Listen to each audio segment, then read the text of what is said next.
ആരോഗ്യ പ്രവർത്തകർക്ക് നേരെയുള്ള ആക്രമണം വർദ്ധിക്കുന്നതിന്റെ പശ്ചാത്തലത്തിലാണ് IMA സമരരംഗത്തിറങ്ങിയതെന്ന് മുൻ സംസ്ഥാന president doctor VG Pradeep Kumar Kerala Vision ന്യൂസിനോട് പറഞ്ഞു. സംസ്ഥാനത്തെ ആശുപത്രികളിൽ ഡോക്ടർമാർക്കെതിരെയുള്ള മർദ്ദനം വർദ്ധിക്കുന്നതിൻ്റെ പശ്ചാത്തലത്തിൽ ഇന്ന് ഇന്ത്യൻ മെഡിക്കൽ അസോസിയേഷന്റെ നേതൃത്വത്തിൽ സംസ്ഥാന വ്യാപകമായി പണിമുടക്ക് സമരം നടത്തുകയാണ്. സർക്കാർ ആശുപത്രികളിലും സ്വകാര്യ ആശുപത്രികളിലും ഉൾപ്പെടെ OP വിഭാഗം ബഹിഷ്കരിച്ചുകൊണ്ടാണ് ഇത്തരമൊരു സമരത്തിലേക്ക് നീങ്ങിയത്. അടിയന്തര ശസ്ത്രക്രിയ ഒഴിച്ചുള്ള മുൻകൂട്ടി നിശ്ചയിച്ചുള്ള ശസ്ത്രക്രിയകളെല്ലാം തന്നെ ഒഴിവാക്കിയിട്ടുണ്ട്. IMAയ്ക്ക് പിന്തുണയുമായി ഡോക്ടർമാരുടെ മറ്റ് അനുബന്ധ സംഘടനകളും ഈ സമരത്തിൽ പങ്കെടുക്കുന്നുണ്ട്.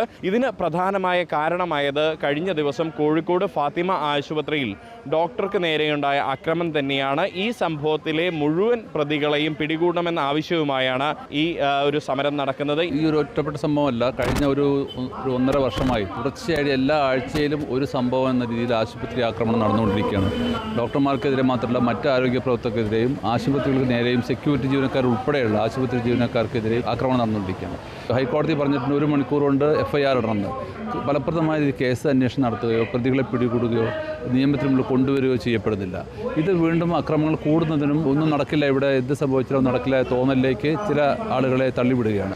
എന്തായാലും ഈ ഒരു വിഷയത്തിൽ ആരോഗ്യ പ്രവർത്തകർക്കെതിരെ ഡോക്ടർമാർക്കെതിരെ നിരന്തരം അക്രമങ്ങൾ ഉണ്ടാവുന്നത് തടയുക എന്നൊരു ലക്ഷ്യമാണ് ഇന്നത്തെ സമരത്തിന് പിറകിലുള്ളത് എന്ന് IMA പറയുന്നു. ആരോഗ്യ സംരക്ഷണ നിയമങ്ങൾ കർശനമാക്കണം എന്നും IMA ഈ സമരത്തിലൂടെ വ്യക്തമാക്കുകയാണ്. കോഴിക്കോട് നിന്നും ക്യാമറ പേഴ്സൺ സജി തറയിലിനൊപ്പം Riyas KMR, Kerala Vision news.